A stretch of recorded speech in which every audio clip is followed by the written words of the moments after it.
It has been exactly a week since what police say was a mentally disturbed man rammed our lobby with a truck, creating a barricade situation and some tense moments. The damage is still very evident here at the station as we look to start rebuilding, but it's not lost on us. The people we usually cover gave us the cover we needed that day.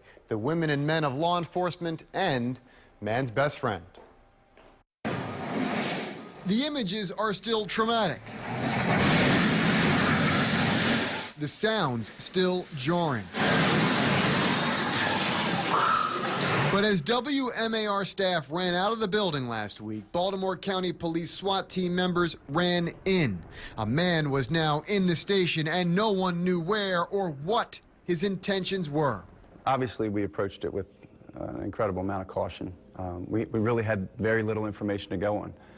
When the call came out, it was simply that a vehicle had driven into a building. I didn't even know it was WMAR at the time. That would quickly become obvious to Corporal David Garner and the rest of the Baltimore County SWAT team as they made entry into the station. It was also quickly determined that Vladimir Baptiste was holed up in an upstairs edit suite.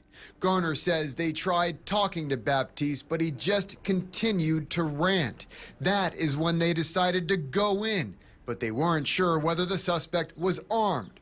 For that job, Garner needed his partner, a German Shepherd. At that point, we knew that we needed the dog, wanted the dog inside as one of our assets.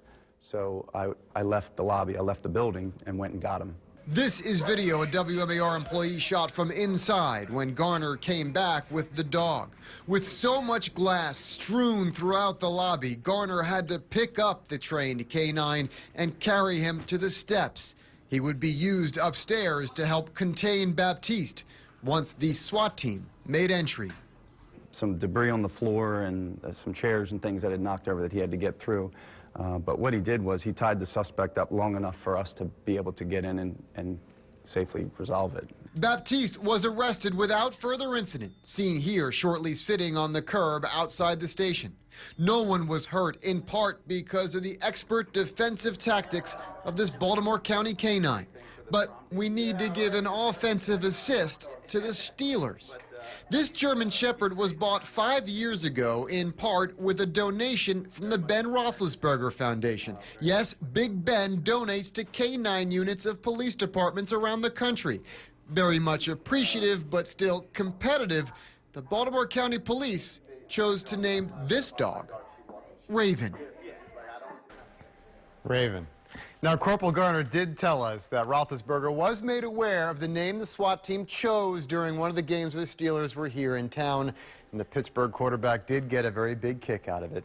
It is also important to note that Baltimore City Police's tactical unit also assisted in last week's barricade situation. They have our thanks as well.